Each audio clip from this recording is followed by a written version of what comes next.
ప్రతిపక్ష హోదా ఇస్తేనే అసెంబ్లీలో అడుగు పెడతామని వైసీపీ స్పష్టం చేసింది. ప్రజాక్షేత్రంలో ప్రజా సమస్యల మీద పోరాటం చేయడానికి ఎమ్మెల్యేలు సిద్ధంగా ఉండాలని జగన్ పిలుపునిచ్చారని ఎమ్మెల్సీ రామచంద్రారెడ్డి తెలిపారు. అసెంబ్లీలో ప్రతిపక్ష పార్టీగా ఉన్న వైసీపీకి ప్రతిపక్ష హోదా ఇవ్వాలని డిమాండ్ చేస్తోన్న ఎమ్మెల్సీ రామచంద్రారెడ్డితో మా ప్రతినిధి శివసాగర్ ఫేస్ టు ఫేస్.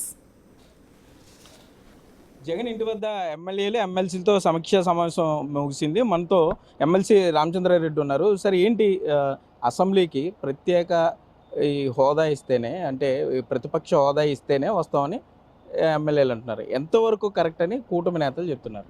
అంటే ఏమిటంటే ఇప్పుడు ఆడు ఉండేది రెండు పక్షాలు అన్నమాట. ఒకటి అధికార పక్షం, రెండు ప్రధాన ప్రతిపక్షం. ప్రతిపక్షాన్ని గుర్తిస్తే తప్పనిసరిగా ప్రజా సమస్యలు వెలుగులోకి వస్తాయి అనేటటువంటిది ఆకాంక్ష ఈ వైఎస్ఆర్సీపీ నాయకులుగా మా అందరిది. తప్పనిసరిగా మేమంతా కూడా ఈ ప్రతిపక్షాన్ని గుర్తించాలని మేము కోరుతున్నాము. ఈరోజు అదే గవర్నర్ ప్రసంగంలో కూడా తప్పనిసరిగా గుర్తించండి అని మేము కూడా అడగడం కూడా జరిగింది. ఏంటి సార్, ఇప్పుడు జగన్ గారి ఇంట్లో మీటింగ్ జరిగింది, ఏం చెప్తారు ఆయన? ప్రధానంగా ఏ అంశాల మీద ఆయన మాట్లాడడం జరిగింది?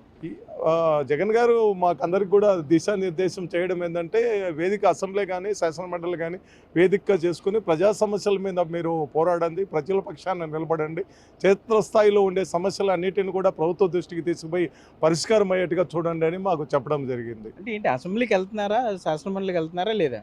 శాసనమండలికి మేమైతే వెళ్తాము, అసెంబ్లీకి సారులు వస్తారా లేదా అనేది వాళ్ళు నిర్ణయించుకోవాలి.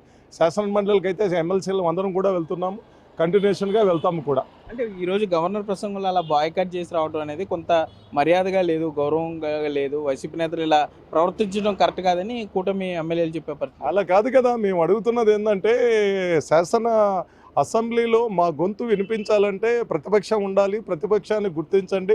తప్పనిసరిగా ప్రతిపక్ష నాయకునికి గుర్తించినప్పుడు కొంత సమయం వస్తుంది, ఆ సమయాన్ని ప్రజా సమస్యల కోసం వినియోగిస్తామనేదే మా వాయిస్ ఈరోజు శాసనసభలో వినిపించడం జరిగింది.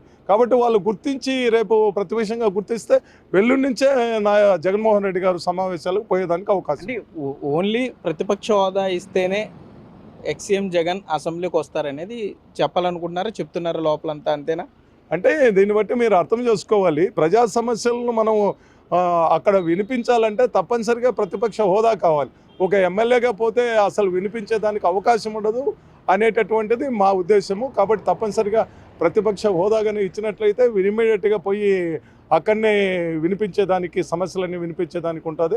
అలా కాని పక్షంలో మీ మీడియా ద్వారా ప్రతి 2 రోజులకు ఒకసారి కూడా నాయకుడు వినిపిస్తాడు. మేమైతే శాసనమండలిలో ప్రతిరోజు కూడా పోయి ప్రజా సమస్యలు. మీరు అన్నమాట ఇప్పుడు ఆల్రెడీ బయటకు వచ్చింది, మీడియాలో మనం మాట్లాడదాం, లేకపోతే బయట క్షేత్రస్థాయిలో పోరాడదాం అనేది బయట చెప్తున్నారు. కానీ సోషల్ మీడియాలో కానీ ఇక్కడంతా ప్రజలు ఒకటే అడుగుతున్నారు, ఓట్లేసి గెలిపించాం, ఎందుకు అసెంబ్లీకి వెళ్ళరు? మీడియాలోనే మాట్లాడాలంటే రాజీనామా చేసి కూడా బయటకు వచ్చి మాట్లాడచ్చు కదా అనేది కూటమి నేతలు వాళ్ళు అడుగుతున్న ప్రశ్న. అంటే మీరు ఇక్కడ ఒకటి గమనించాలి, ఇంతకుముందే చెప్పాను నేను, 2 పక్షాలు ఉన్నప్పుడు ఒక పక్షాన్ని ప్రధాన పక్షంగా గుర్తిస్తే ప్రజా సమస్యలను పరిష్కరించేదానికి, అడిగేదానికి సమయం దొరుకుతుంది. పవన్ కళ్యాణ్ ఇంకో మాట చెప్పారు అసెంబ్లీ మీడియా పాయింట్లో, మాకన్నా ఒక్క సీటు ఎక్కువ వచ్చినా దీని మీద ఆలోచించేవాళ్ళం, సెకండ్ లార్జెస్ట్ పార్టీ జనసేన అని వైసీపీ ఎమ్మెల్యేలు గుర్తుపెట్టుకోవాలని ఆయన చెప్తున్నాడు. అంటే జనసేన సెకండ్ లార్జెస్ట్ పార్టీ కావచ్చు, కానీ వాళ్ళు ప్రభుత్వంలో చేరిపోయి ఉన్నారు కదా, ఇప్పుడు వాళ్ళని ప్రతిపక్షం అనేదానికి అవకాశం లేదు. ప్రతిపక్షం ఉండేది ఒకటే. కాబట్టి ప్రతిపక్షానికి మీరు గుర్తించినట్లయితే డెఫినెట్గా ప్రతిపక్ష వాయిస్ వినిపించేదానికి వీలవుతుందని తెలియజేస్తారు. Thank you. అయితే మొత్తం మీద చూసుకుంటే ఒక్క అసెంబ్లీలోనో లేకపోతే శాసన మండలిలోనే కాదు, ప్రజల్లో ఉండి కూడా వాయిస్ వినిపించవచ్చు. 2 రోజులకు ఒకసారి మీడియా ముందుకు వద్దాం, ప్రజా సమస్యల మీద మాట్లాడదామని జగన్ ఎమ్మెల్యేలకి ఎమ్మెల్సీలకి దిశానిర్దేశం చేసినట్లుగా అయితే మనకు తెలుస్తుంది. ఇప్పటికే ప్రతిపక్ష హోదా ఇస్తేనే అసెంబ్లీకి రాబోతున్నారు అనే దాంట్లో ఎటువంటి డౌట్ లేదు. ఇంచుమించుగా జగన్ ఇదే విషయాన్ని ఎమ్మెల్యేలు కూడా చెప్పినట్లుగా కూడా అయితే మనకు సమాచారం వస్తుంది. ఇది ఇక్కడ పరిస్థితి. కెమెరామెన్ భాగీరథ్తో సాగర్, బిగ్ టీవీ.